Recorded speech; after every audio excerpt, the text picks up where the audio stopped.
Hvala puno na pozivu, da vas sve pozdravim i čast mi je da budem u ovom društvu sa ovako briljantnom kompanijom.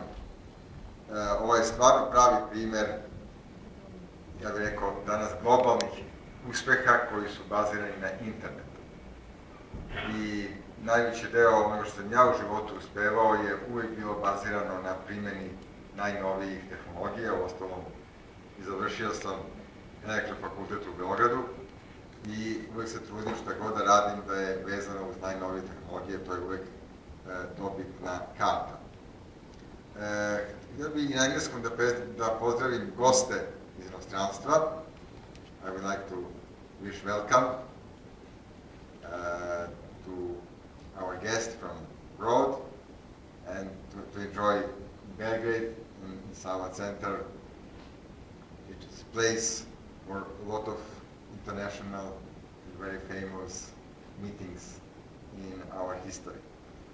Evo, toliko da, i ja bih počeo da ne uzimam puno vašeg vremena i da ostavim za mojeg kolegu Gilberta. Jedno predavanje za danas jedno od najaktuelnijih stvari, a to je coaching. Pre svega sales and leadership coaching, znači coaching za prodaju i coaching za leadership.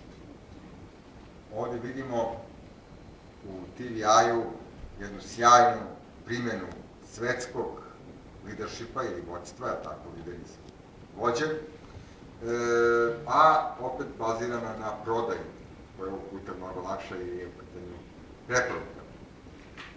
Htio bih da kažem u tom smislu da je danas jedan izuzetan trenutak u svetu, s jedne strane vidimo krizu, je li tako?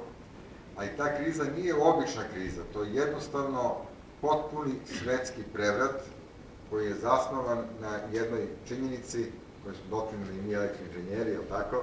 A to je da je zadnjih 20-30 godina doveo do takve dramatične robotizacije, automatizacije, da bukvalno danas 90% svega što pojedemo ili vidimo oko nas napravi samo 5% ljudi.